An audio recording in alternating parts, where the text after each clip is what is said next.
Hi everyone.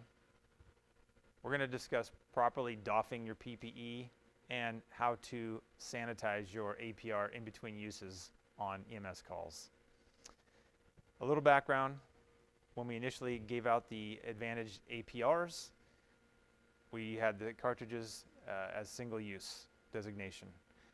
With research over the last several days, we've understood that the cartridges can be used a lot longer, as are the APRs, designed for multiple uses. With that being said, we've looked at different research and verified what we thought. We also looked at different processes in place through the Texas Infectious Control Center and followed their processes. That's what we're using for our baseline for our new process. So, to properly doff your gown when you're going to drive or just want to remove the gown, Jason's going to show you how to take it off. You just grab the gown, you tear it, and then you're going to turn the gown inside out once you take it off. That did not work very well.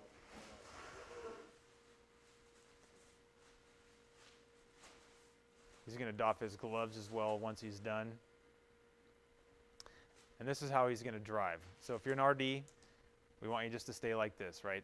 Otherwise, you'd have to clean your APR, clean your glasses, put them back on when you get back down to the hospital. So if you're an RD, we want you just to stay like this, drive the patient to the hospital, put another gown on and gloves, assist the medic in delivering the patient to the hospital.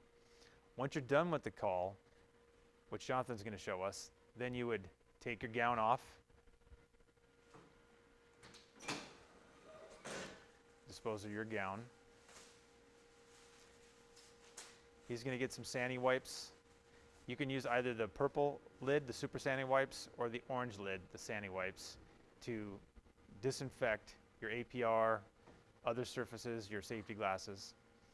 A couple options here. You can either wipe your gloves down, or you could apply new gloves. I know sometimes when your hands are all sweaty, it's hard to pull gloves off and swap them out. So if you want to keep your existing gloves on, you're going to clean them like Jonathan's doing.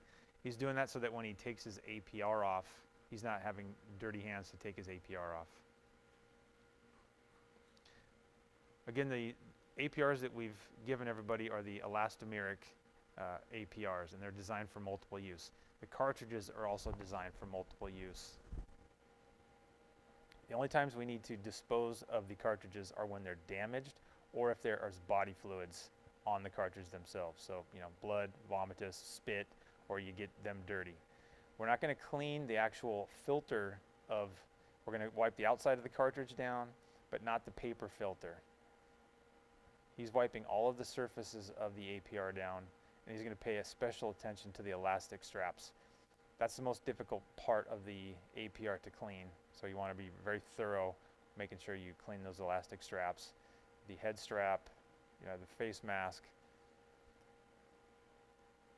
Again, the processes that we're borrowing from the Texas Center for Infectious Disease. It's a hospital in Texas that treats TB patients, active TB patients, and they've been using this process since 1995. They reuse APRs on every single patient. They clean them in between patients.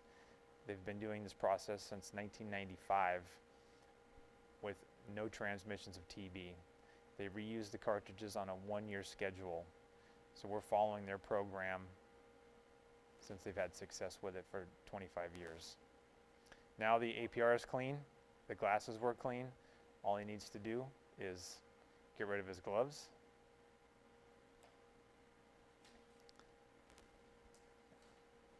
And he's good to go on the next call. When you want to clean your APR,